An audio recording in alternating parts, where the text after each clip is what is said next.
He does a lot of the computer stuff for the RT animation. Okay. I tried to get him on the podcast, and he doesn't really like doing that sort of stuff. Yeah, I can't get Um, my best friend on the podcast either. He just doesn't want to be on. mhm. And your other best friend is sick. Well, he says he's not sick anymore. He just wants to go to sleep. I feel that. Um, anyway, when that computer gets built, then I'm going to try and run a D&D game off of the other computer because that computer is going to my office I see. because it has a software on it that I use for writing music. Yeah, I need to sit down. One of my player from Ireland, told me that he wanted to try to build a new computer, and he said he had questions about what he should be doing about it. And he directed some questions at me, and I said, let's sit down and talk this out over voice. We can do it after the game. And then we did the game, and I got caught up talking to other players. I totally forgot about it until he was like, okay, well, I'm going to go to bed. I'm like, all right, have a good night. Oh, we never talked about computing. So that was, Well, felt bad about that. Blimpo messaged me 2 days ago and said, where is it? Where is it? There. He said,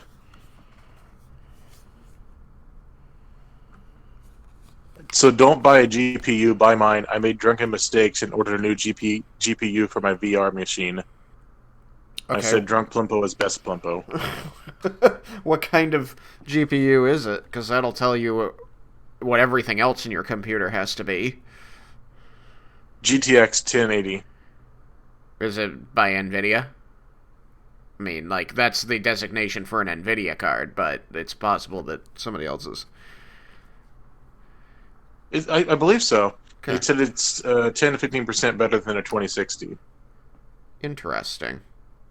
Very interesting. In any So, event, it's probably an NVIDIA card.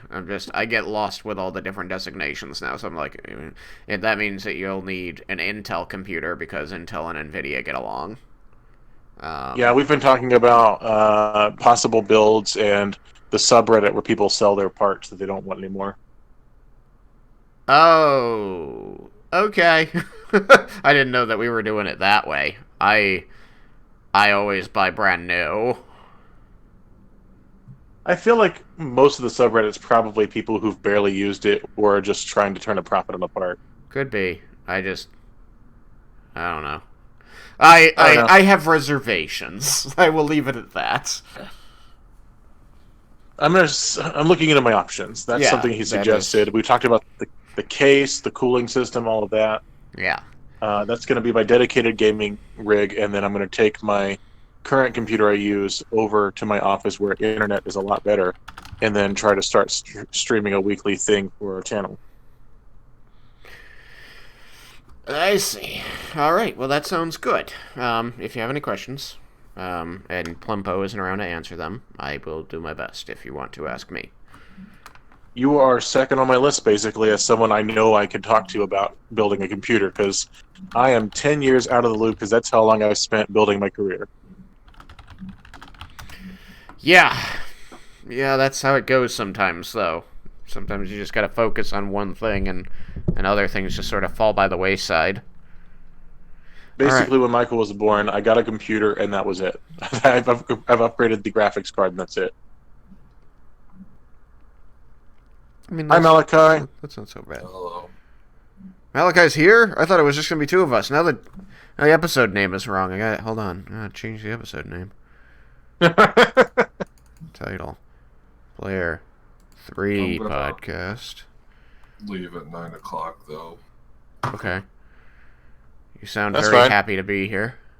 Oh, it's not you guys. Like I said, just recovering from being sick the other day. It's actually kind of fortunate. Not that I wanted it not to happen. That D&D didn't happen because I was pretty crappy. I mean, there was another player who came in way before you did and said they couldn't make it. Yeah, I know. That's why I said it. It was kind of. I was gonna try to muscle or like be on anyways, but then I was like, oh well, that works. You know, I've only just realized this instant that I need to make a new overlay for the podcast, too, because now it's too small for my capture zone, and I've got black areas at the bottom and right-hand side. It's not centered anymore. Well, this means This is that fine. I can make the topics area bigger, which is something that I've wanted for a while. So we're live, right? We are. I was going to wait for a lull and tell the bot to play our music. Wait for an LOL. LOL! This is the Player 4 Podcast. Join us each week as we talk about video games, entertainment, and pop culture, and bring in guests from the Rooster Teeth community. Player 4 has entered the game.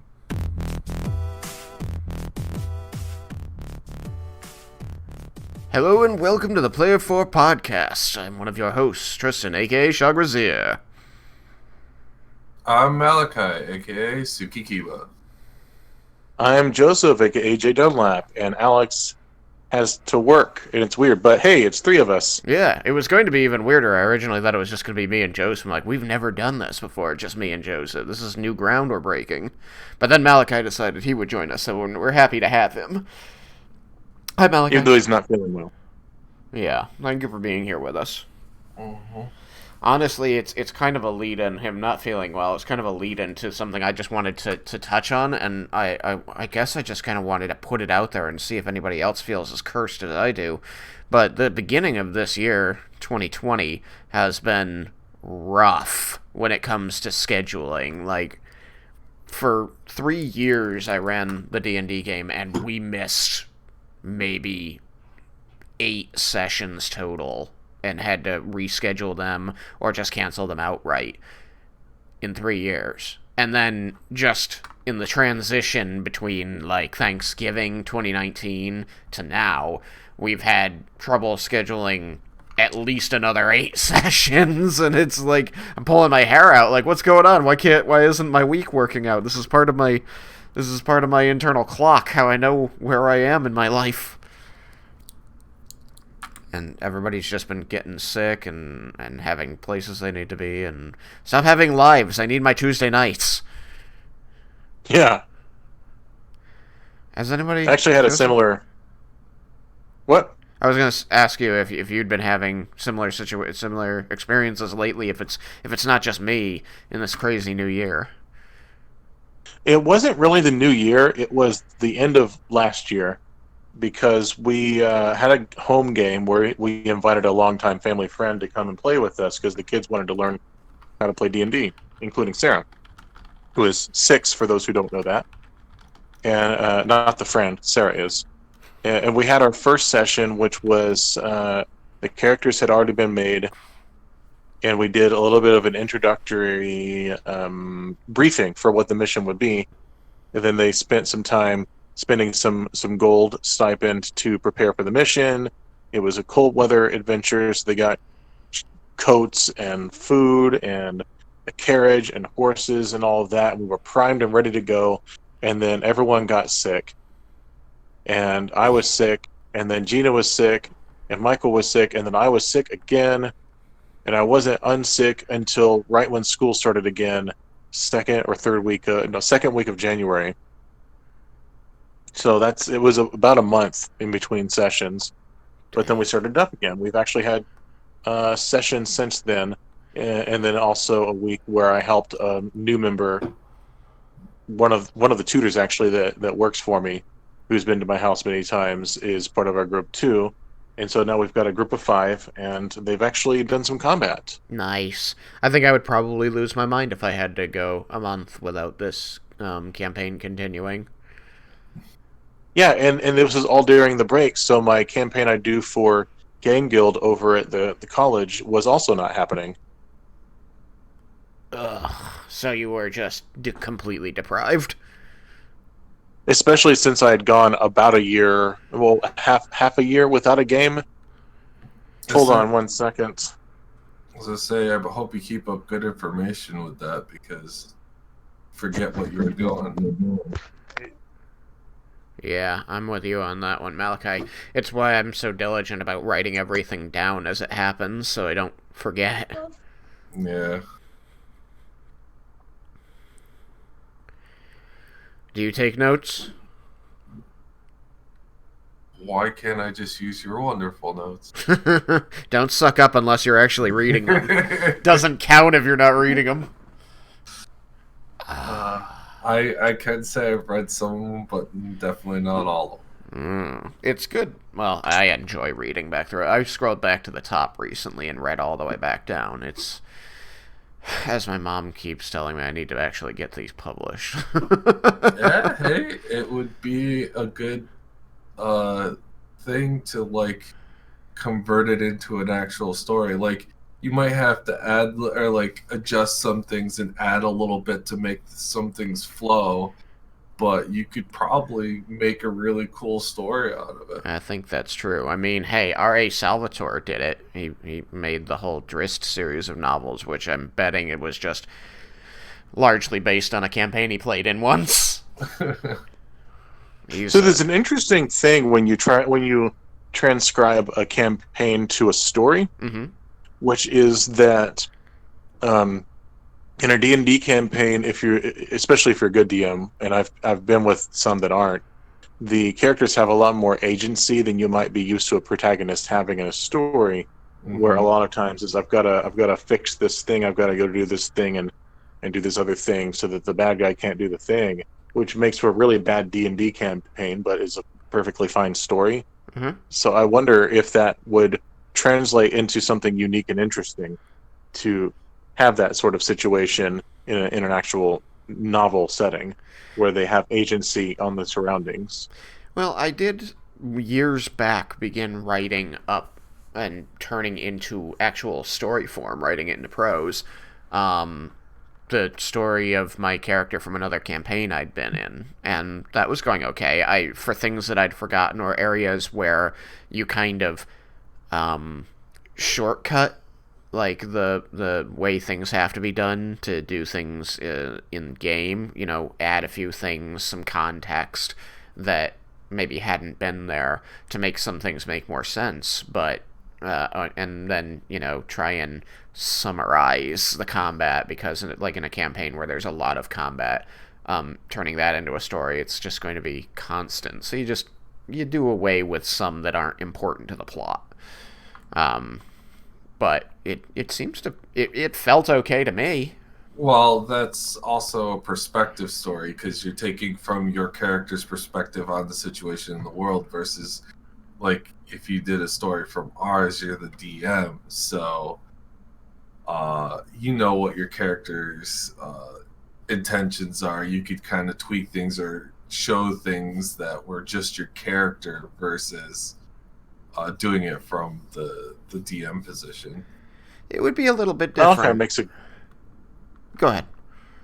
Malachi makes a really good point that when you write it from an overall perspective, that you're able to get into the psyche of the characters. It gets a little bit messy to do that with characters that you didn't play, rather than just making fictional characters that, original characters of your own that are in the situations that, say, Malachi and Alex's characters were in. Because I was in a situation where, with my very first campaign that I DM'd, I wanted to sort of turn it into a novelized retelling, but I was trying to do that with the characters that were in the campaign, and ended up in this long, drawn-out argument over a forum with one of my friends whose character had done some things that upset other people in the group, and he didn't like the way I was presenting his character in the novelization. And he started off with saying, "I don't really care, but," and then we had this like week-long argument, and I just stopped writing it. I see. That's unfortunate. I mean, I think that's one of those times where death of the author is important. Well, there's also, you could just say, I understand how you feel. This is just my story I'm writing based on what happened. If you like it, you like it. If you don't, I'm sorry. Well, I mean, and that's basically death of the author. Yeah. And the thing is that death of the author really means that once you put it out there, it's not yours anymore. So you don't control it after that point. But the fact, what I'm trying to get into is the portion that says you stop making tweaks and changes and other feedback and stuff doesn't matter anymore because it's done, it's published, it's whatever. Yeah. I have a question for you, Tristan. Yeah. Unless you were moving on to another point, I had a wasn't. question for you. Okay. Would you consider doing supplemental short stories that go along with the campaign that you're running for us weekly? They sort of set the stage for different elements of the story, or just develop NPCs or stuff like that. I kind of do that. Like, not that I share it with the party at large, but for any NPC that I see is going to have an impact on things going on, I give them a backstory.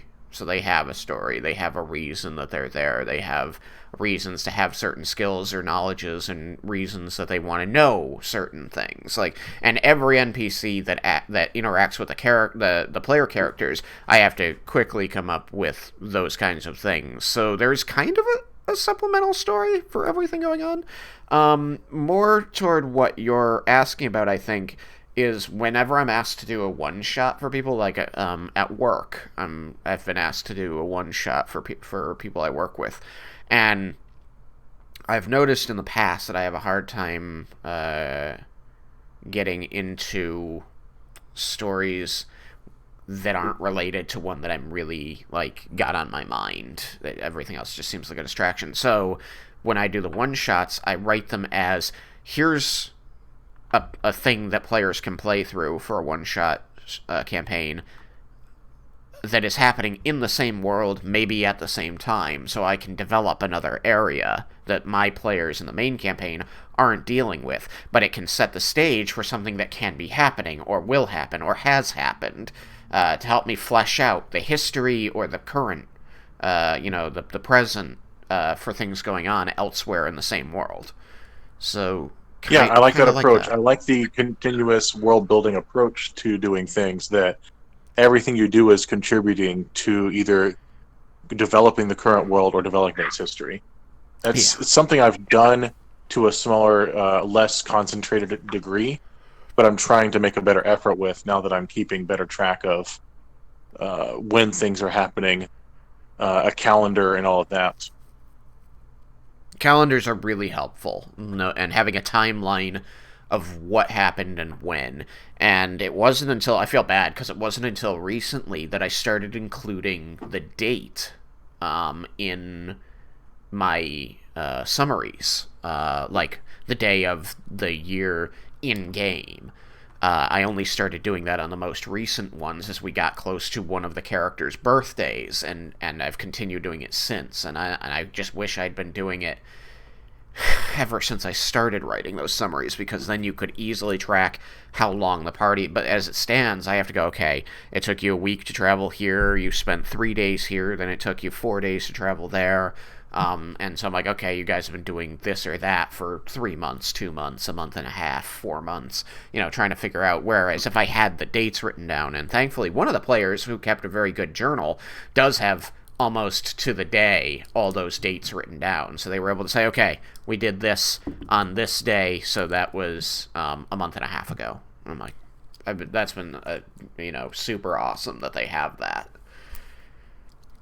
And so I was curious if you'd be interested in this, but I made a calendar, may have mentioned this before, but I made a 12-month calendar for my campaign that is just based off the Greyhawk setting.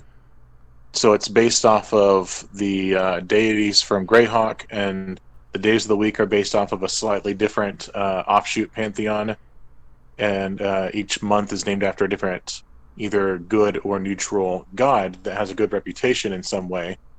And then I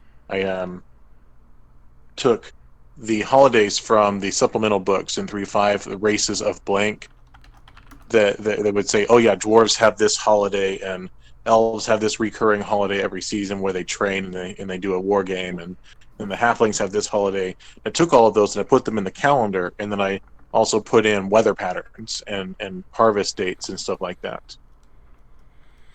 That's really cool and very good for like really getting into the nitty gritty of how your world works. For simplicity for my players, I actually just said we're going to use the calendar that we use in this world, because then they are easily able to understand how the seasons work, and they don't really have to like, okay, well, I played in a campaign in 4th edition several years back where the DM made a whole special calendar with uniquely lengthed months and named weeks and all that stuff. And I gotta say, while it's cool to put that kind of creativity into it, I couldn't for the life of me commit any of it to memory. I remember the name of one of the months because most of the campaign took place during that month, or a significant portion of it that my character was involved in took place during that month.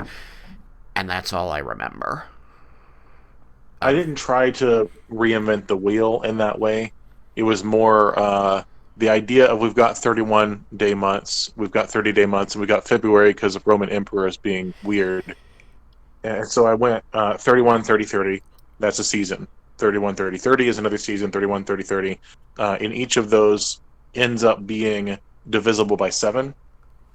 And then the last day of the year is not a calendar day. It's just year's end festival. And then that's not a day of the month or a day of the year. It's a void day. It's a day of the year, but it's not a day of the month or week. It's a void day. And then on a leap year, there's 4 years end after that. And then we start fresh on Monday, which is named after a god, but it's not called Monday.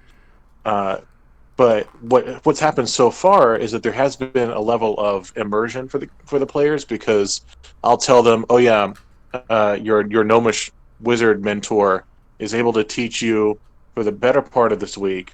It was summer, it was winter, so they were role playing what they were going to do during the winter. One of them had a mentor, a wizard mentor, and I said, she's going to teach you for the next few days, but then she wants to leave for the latter half of the week, because that's when the festival for the winter festival for gnomes is ending. And he said, okay. And then the next month, the dwarf in the group, I said that he had the choice of going back to the Dwarven Mountains to celebrate the week-long, basically Dwarven Christmas during the month of Morden, and he opted to just stay home. And so there's little things where I'll just say something's coming up, and currently we're in the month of Pelor, so it's Peleros, and they're on a mission that has the 2 Pelor followers on this mission instead of back home on the Feast of Pelor, which is like the 9th of Peleros. So I told them that, and then they had to sort of role play how they're still observing the day of Pelor without actually getting to be at the festivities in their home city. So the paladin has been learning more religious studies from the cleric, because he has in his backstory that he's not as devout as he wants to be. And then the cleric of Pelor spent a lot of the day meditating, and it just sort of helps with role-playing points as opposed to fast travel, Yep. And I'm not a fan of fast travel. I'm also not a fan of making something not feel like fast travel by having random encounters all the time. And so I will now roll weather. And if they're on the road, I'll roll for how many merchant caravans they'll run into, whether it's like one small one, a large one, 2 medium-sized ones. Mm-hmm. And then I'll roll for wildlife encounters. But if I know the area and I know it's a well-traveled road, there's not likely to be a random encounter. I mean, it depends on how you view it. Like, one of the the defining viewpoints I was given when I began role-playing is that one of the reason, there are adventurers, and one of the reasons it's important in the world to train in certain combat skills, and one of the reasons Arathis exists as a god, since we always used a pantheon with the god of society, is that outside of city walls is dangerous, and random encounters with monsters are common, frequent, and deadly. And that's why, merchant caravans always hire guards, and often those guards are adventurers because they come cheaper than city guards. And why you just don't find, like, the small settlements are little clusters scattered in the woods, who are always worried about monsters attacking, because it's dangerous out there. Now, that doesn't have to be your world, but that is what I try to imagine when I run these worlds. So, your days traveling are going to be broken up with, oh yeah, well, the fact that you're this group attracted a monster, or you get jumped by bandits, or X number of any other things that would be costly or deadly for people who aren't trained in combat. I take more of an approach of it's very much a medieval flavor. So then it's the places that you shouldn't be poking your nose in that you're going to run into nasties. Sort of the way I go with it.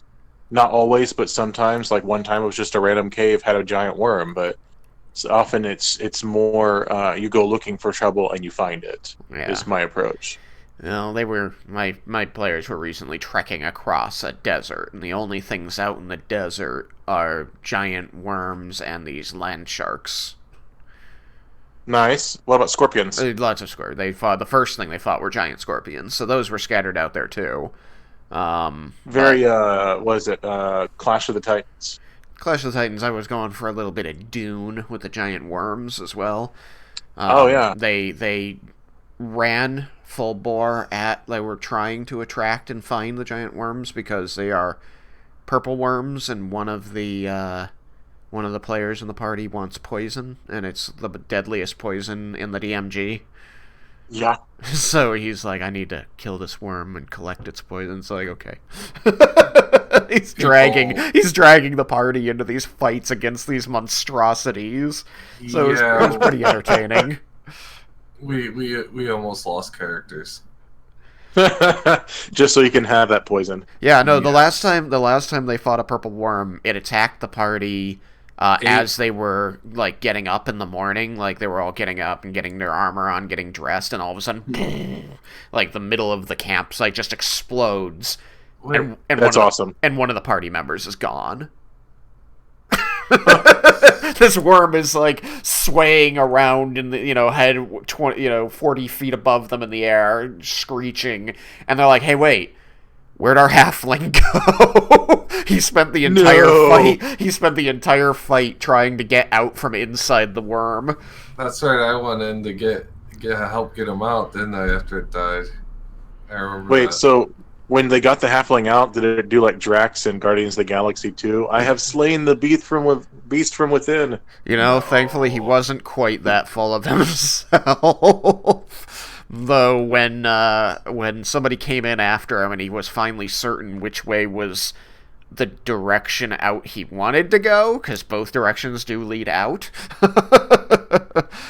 he cast haste and kind of in a manner of speaking saved himself.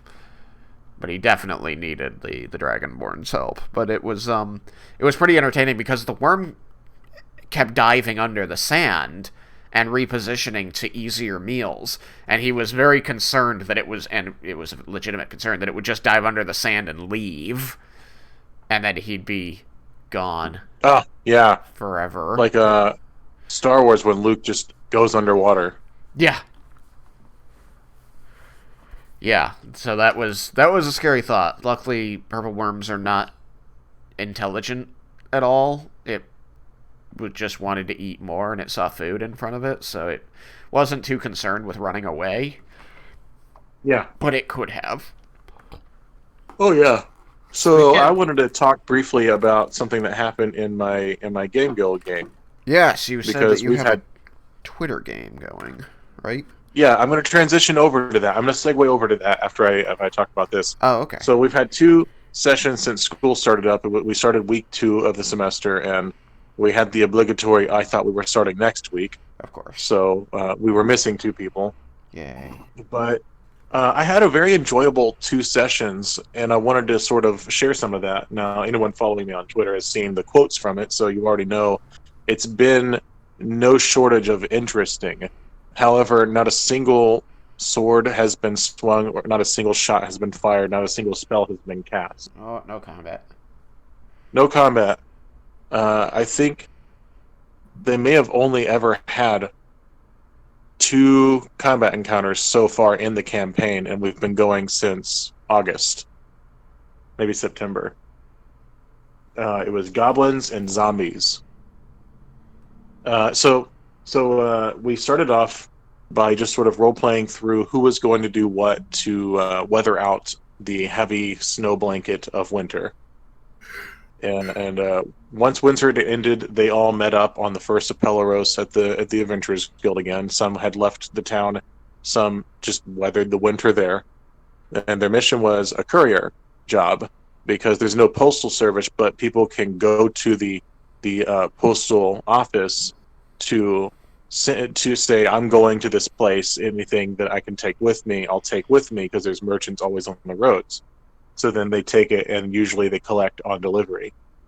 So they had a courier mission with a very heavy box that they were supposed to take to Stonehall, which was several days on foot and then several days by boat on river to get to Stonehall, which is the capital of the Dwarven Mountains.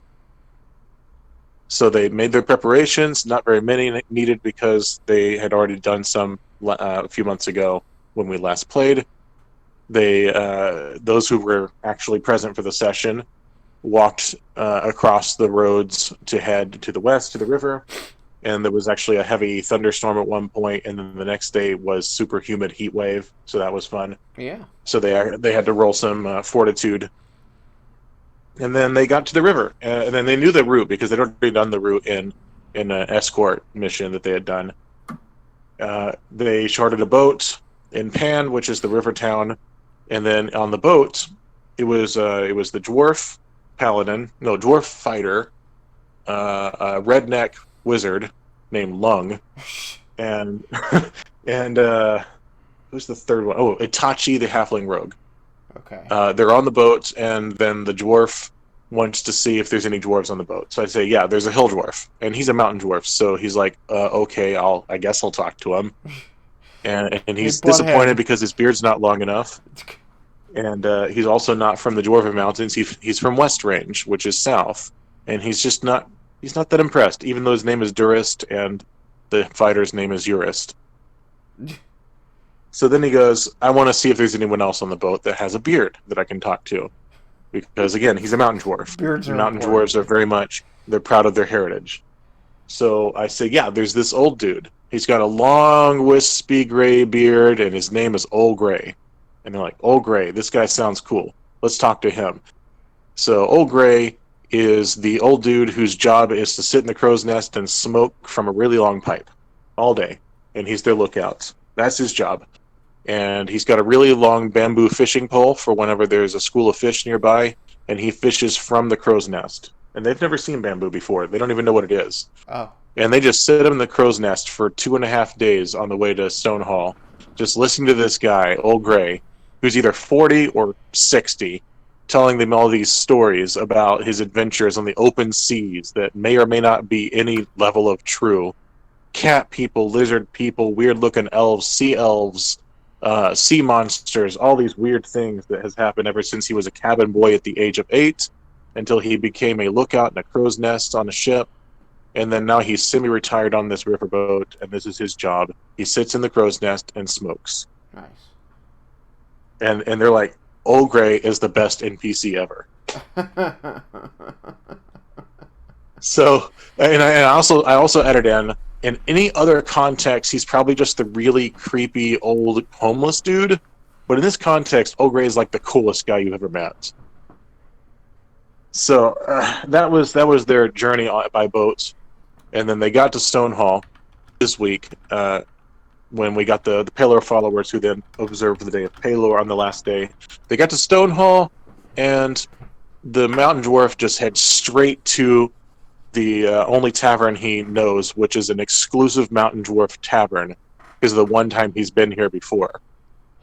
And he hangs out with all these like-minded, like-blooded, like-bearded dwarves, while Lung and the paladin with the Russian accent go to the library. And they ask if there's any books for sale. And the head librarian has no idea what they're talking about, and barely speaks common. He's like, why would you buy books? This is a library. We have a library in Stone Hall. Why would people buy books? Is that a thing they do?" And he's just utterly bewildered. And then they ask, "Do you have any books that translate Dwarven to Common?" And he looks at them like, "Why would I have that?"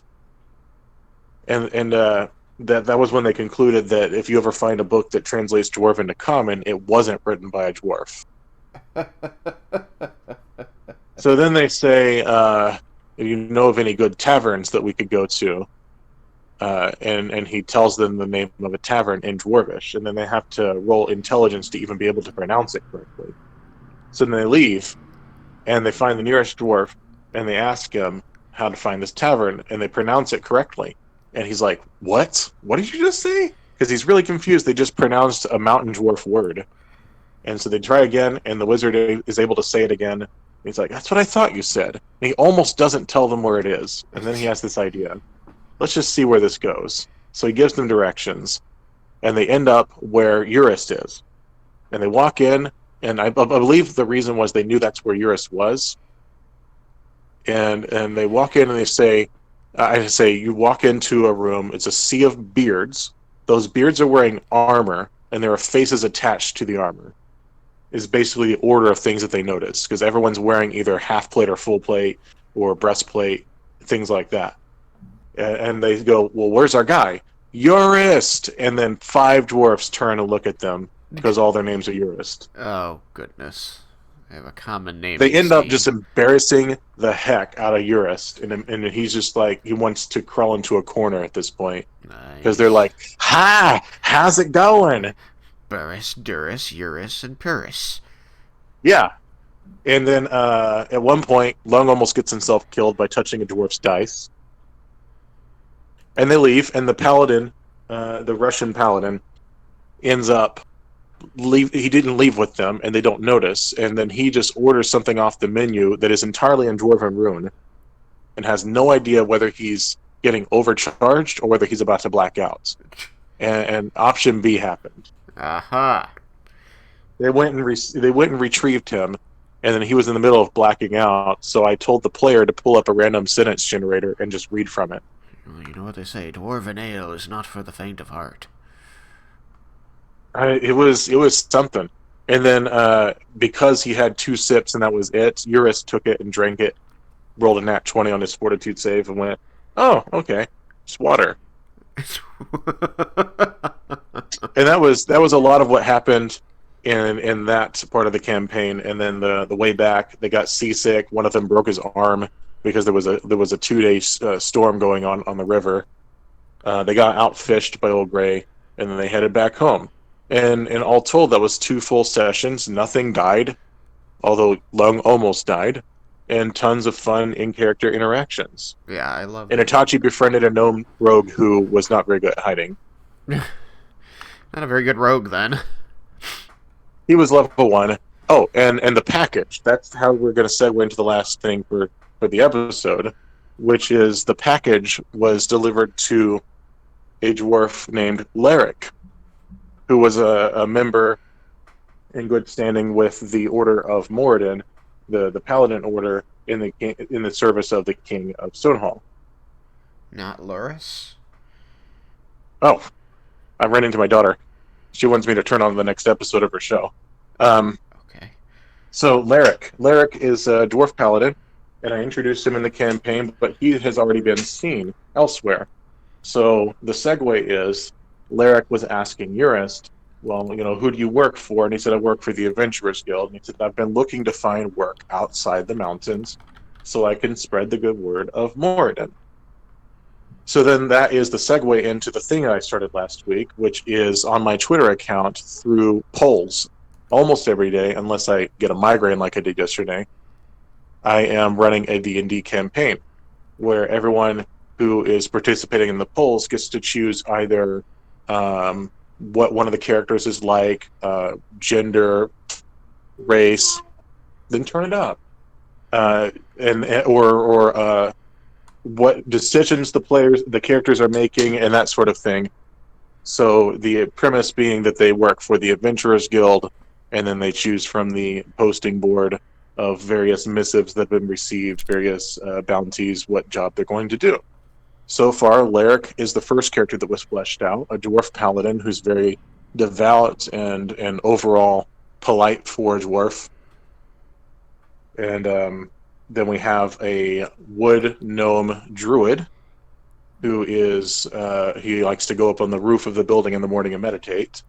And he's about to, I believe, make a furry friend tomorrow. So that'll be fun. And then we have a genderless changeling as the rogue, who usually presents as a half-elf or as a halfling. Half-elf because they are the easiest to be socially acceptable in most situations, and then the halfling can get into small spaces.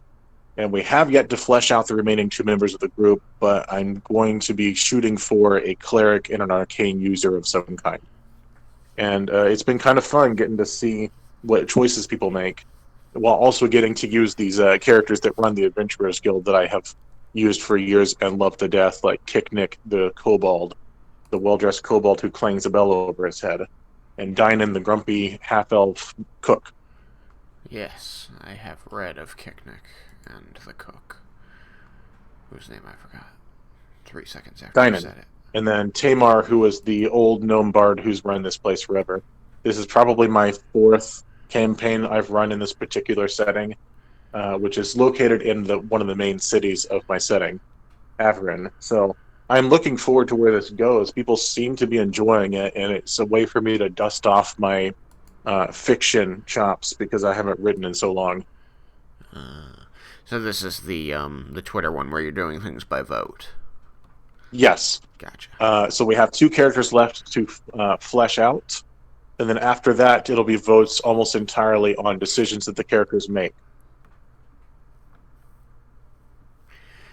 All right, that sounds interesting.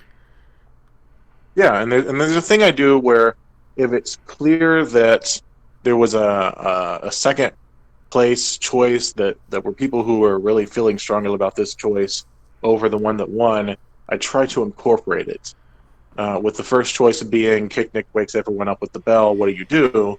Where most people said 5 more minutes, there was a few people who were saying, yeah, let's go down and have breakfast. So I had most of them stay in their beds, but the paladin was already up and at them. I see. So I look forward to where this goes. I said 5 more minutes. Well, 5 more minutes won. Yeah. And one person said yell at Kicknick, so I had someone throw a shoe at him. Yeah, I remember the shoe. I have participated in a couple of votes. I don't know if I missed one then, but there was the breakfast one. There were 2, or have there been more than 2 at this point? So far, it has been reacting to Kicknick waking everyone up. What race is the paladin? Right. What race is the druid who was meditating? Okay, What's the mission they're going to do? And then what race in gender is the rogue? And then I did 2 of those. I missed the other 3. Sorry. Number 6 just ended this morning while I was playing catch up from yesterday's migraine, which is what is the party going to do to prepare? Unfortunately, no one voted for Laric to get new armor. So it was actually a tie between a new furry friend and magic items. So I'm going to do a little bit with that in the morning. All right. Yeah, Well, so I'm looking forward to it. And I'm also trying to tie in, little bits and pieces between the games that I'm running in real life versus this one, such as tying in Laric just because.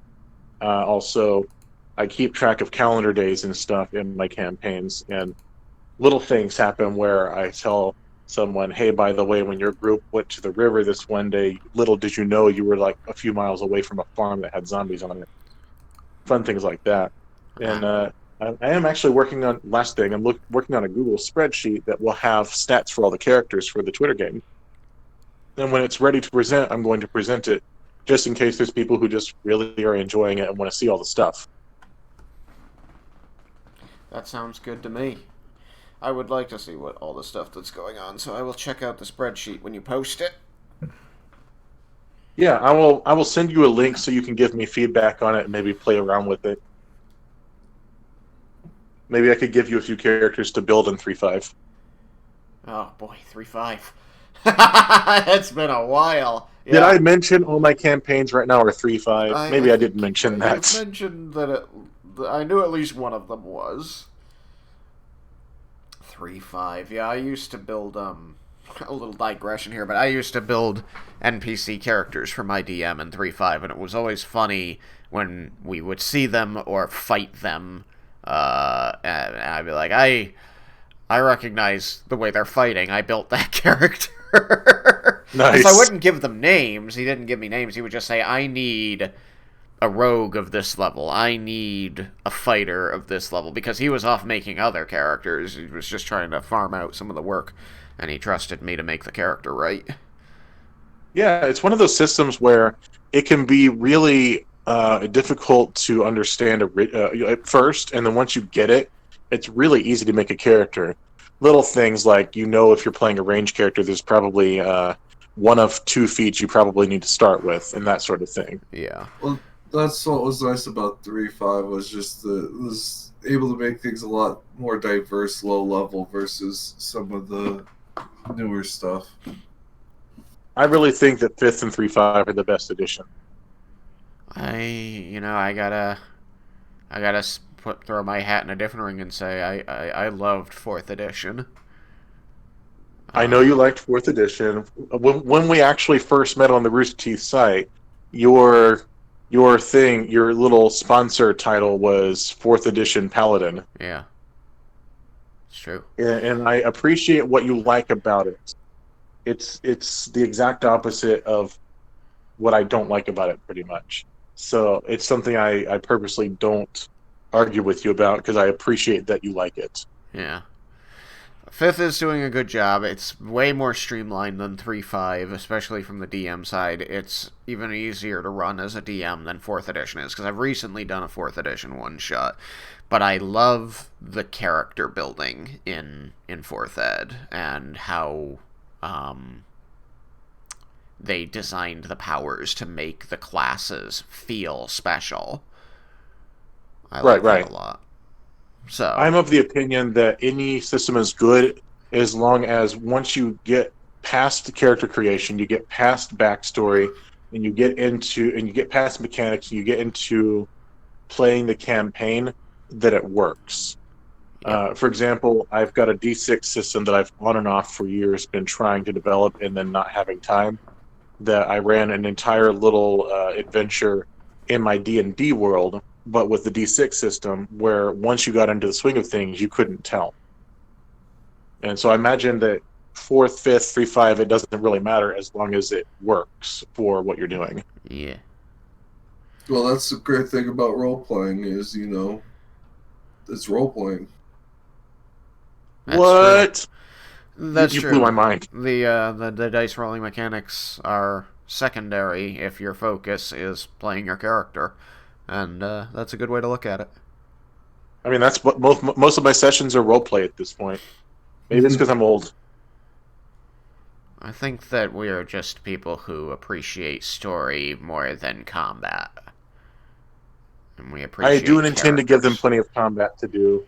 There's plenty more I want to talk about, like a level up system that I've sort of revamped for 3.5, or how I have a different die for skills and all of that. But I think it's time that we get the flip out of here. What do you think, Malachi? Well, I was gonna say something I thought was fun to go with the thing. I would like that. Do it. I was just to say is we enjoy the ride, not the trophy at the end. Or enjoy. But I want a trophy. No, I think that's an important sentiment. You know what's going to be on the trophy, Joseph? It's time to get the flip out of here. Oh, can I have a cookie too? Nope, it's already flip out of here. Okay, can I be Caboose today? Yes. Yes. Hashtag goodbye. Goodbye. That wasn't bad, was it? That was fine. I liked it. It was alright. It wasn't Alex, but it was fine. We have to get the flip out of here. Good night, guys. Good night. Well, I'm gonna get the Stinkies in bed. The Stinkies, are those your children? Yeah. All right. Good night, everybody. Yeah. So I call Sarah